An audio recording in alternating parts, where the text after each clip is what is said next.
അപ്പോൾ ഇന്നലെയായിരുന്നു ഗായ്സ് ആ ദിനം. ഏതാണ്ട് 5 വർഷം മുന്നേ ജനുവരി 13, 2021 ഒരു തമിഴ് സിനിമ പൊങ്കൽ റിലീസിനെത്തിയിട്ടുണ്ടായിരുന്നു. കൊറോണ പീരീഡിൽ പ്രിക്കോഷൻസ് പ്രകാരം 50% ഒക്കുപ്പൻസിയിൽ ലിമിറ്റഡ് സ്ക്രീൻ കൗൺസിൽ ആ സിനിമ റിലീസ് ചെയ്തു. അന്ന് തിയേറ്റേഴ്സ് അസോസിയേഷൻ ഉണ്ടായിരുന്ന ഫൈനാൻഷ്യൽ ക്രൈസിസ് ഓവർകം ചെയ്യാൻ ആ സിനിമ ഉണ്ടാക്കിയ പങ്കെന്ന് പറയുന്നത് ചെറുതൊന്നുമല്ല. അതുകൊണ്ടാണ് അവർ ഇപ്പോഴും ജീവിക്കുന്നു എന്ന് വരെ അവർ പറയുന്നുണ്ട്.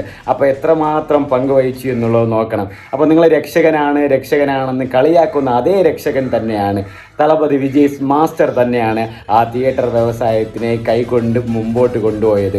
അപ്പോൾ തളപതി വിജയുടെ ആ സിനിമ ഇന്നും ഓർക്കാവുന്ന ഒരു ചിത്രം കൂടെയാണ്. ലോകേഷ് കനകരാജിനും ഒരു കയ്യടി നിർബന്ധമായിട്ടും കൊടുക്കണം. കാരണം JD എന്നൊരു കൾട്ട് വൈബ് ക്യാരക്ടർ ക്രിയേറ്റ് ചെയ്യുക, അതിൽ ഈ തളപതി അഴിഞ്ഞാടാൻ വരിക, കൂടാതെ തന്നെ അനിരുദ്ധിൻ്റെ മ്യൂസിക് സംഭവം ആ സാധനങ്ങളൊക്കെ ആയിട്ട് ആ ഒരു വേറെ ലെവൽ തിയേറ്റർ എക്സ്പീരിയൻസ് ആ ടൈമിലുണ്ടായിരുന്നു.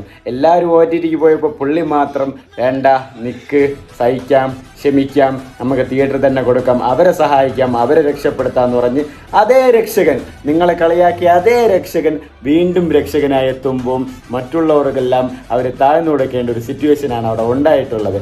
അപ്പോൾ തളപതി വിജയുടെ ആ കൾട്ട് മാസ്റ്റർ